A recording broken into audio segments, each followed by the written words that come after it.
Week 10, Module 7, Creative Reminder Postcard. So you're going to create your own postcard. You will use the postcard that we used previously, 8383. We are going to use these STCC addresses. They're from Access. They are slightly different from the previous assignment where they don't have a degree, just the names and the addresses. So go make sure you open this and save it somewhere. Once it's saved, go ahead and open a blank Word document. Once you're in your blank Word document and you saved your Access addresses, let's prepare for mailings and then choose Start Mail Merge. It'll be Labels, and it should already be at Avery US Letter, and if you were just recently at 8383 for the Avery brand postcard, go ahead and click OK.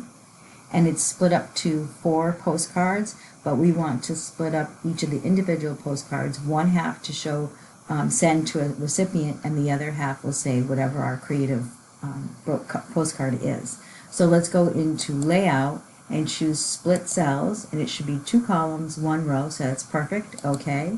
Click in the next cell, F4, and the next one, F4, and one more, F4.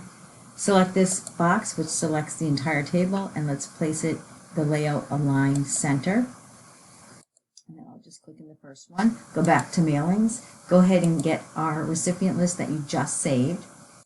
Once you have opened up the existing list, go ahead to Edit Recipient List. And you'll notice that the categories for the column headings, last name, first name, title, address 1, city, state, zip code, there is no degree. I do want to sort it, and I'll sort by last name.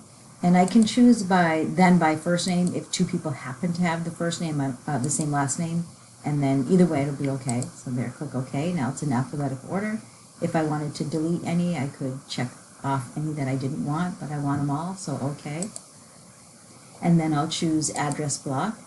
And the style that I want for the formatting for the recipient, and you can check through to see that they all seem to be accurate. Go ahead and click OK. And then we'll update the label so that all 4 postcards are updated. And then I'm going to press Tab. So this will be where the address goes to each recipient. This next one will be my postcard design. So I'm going to delete here. Tab twice, delete, tab twice. Tab twice, delete. So what I'm going to do now is create my particular postcard. So, and then we'll finish the merge. Once you have your postcard design, go ahead and I just went back to the previous cell, and then I'll press Tab, and I can copy and then paste. So now I'm all set to complete the mailing merge by choosing Finish and Merge, Edit Individual Documents, All, and OK. And it should be 6 pages to each individual person for their reminder postcard. And that's a save and submit. Thank you.